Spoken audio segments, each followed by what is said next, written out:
কালের কণ্ঠকে অভিনন্দন এবং শুভেচ্ছা। কালের কণ্ঠের যে জন্মলগ্ন সে সময় আমি কালের কণ্ঠে ছিলাম। ইস্ট ওয়েস্ট মিডিয়া লিমিটেডের সঙ্গে এখনও আছি আমি বাংলা নিউজে। তো কালের কণ্ঠ যে এই 16 বছর পথ চলেছে অনেক প্রতিবন্ধকতার মধ্যে দিয়ে চলেছে।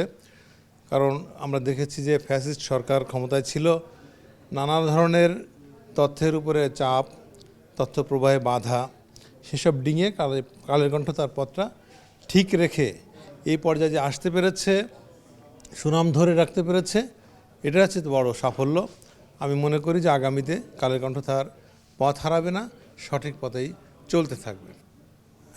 বাংলাদেশের গণমাধ্যমে সাথে কালের কণ্ঠের যে ভূমিকা, প্রেক্ষাপটে কালের কণ্ঠের ভূমিকা, বাংলাদেশের টোটাল গণমাধ্যম আর 10টা গণমাধ্যমের মতনই চাপের মধ্যে ছিল। সেই পথ পরিক্রমায় আমার মনে হয় যে যথেষ্ট সাহসিকতার পরিচয় দিয়েছে এবং সেই সাহসের সঙ্গে টিকে থাকার চেষ্টা করেছে। অনেক সময় কখনো কখনো কোনো কারণে হয়তো বা আপোষ করতে হচ্ছে টিকে থাকার স্বার্থে। এমন নয় যে বাধ্যকতা ছিল।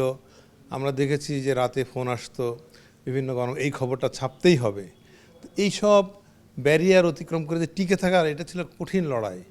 সেটা যে টিকে আছে এটা একটা বড় চ্যালেঞ্জ ছিল। আর যদি বলেন সামনে নির্বাচনে ভূমিকা কি রাখা দরকার, এটা নিরপেক্ষতার যে প্রধান, গণমাধ্যমের মূল চরিত্র হচ্ছে নিরপেক্ষতা। আপনি যদি কোনো পক্ষে ঝুলে পড়েন বা ঝুঁকে পড়েন তাহলে অপর পক্ষ আর আপনাকে নিবে না। মানে আপনি যদি মধ্যপন্থা বা নিরপেক্ষ থাকতে পারেন তাহলে আপনার পাঠক সংখ্যা বৃদ্ধি পাবে। আর পাঠকই হচ্ছে আপনার শক্তি। আপনি যখন পাঠকের বাইরে অন্য কাউকে শক্তি মনে করবেন তাহলে আপনি আসলে গণমাধ্যম হিসেবে টিকে থাকার লড়াই থেকে পিছিয়ে পড়বেন। এই চ্যালেঞ্জটা সবসময় একটা গণমাধ্যমের থাকে, বাংলাদেশের প্রেক্ষাপটে এখনও আছে, ভবিষ্যতে প্রত্যাশা হচ্ছে কালের কণ্ঠ এখন ডিজিটাল মিডিয়ায় গেছে। অনলাইন গণমাধ্যমের একটা নতুন দিক খুলে গেছে। সারা পৃথিবীর সঙ্গে বাংলাদেশেও বিভিন্ন মাল্টিমিডিয়া এখন ফোকাসড পয়েন্টে। সামাজিক যোগাযোগ মাধ্যম মূল নিয়ন্ত্রক হয়ে উঠতেছে। গণমাধ্যমের বাইরে এই সামাজিক যোগাযোগ মাধ্যম এখন গণমাধ্যমের প্রধান চ্যালেঞ্জ। সেই চ্যালেঞ্জটা হচ্ছে প্রধান। তবে মানুষ সর্বশেষ দিন শেষে গণমাধ্যমকে বেছে নেয় যে তার সঠিক সংবাদ কিনা, ফ্যাক্ট চেকিংয়ের জন্য।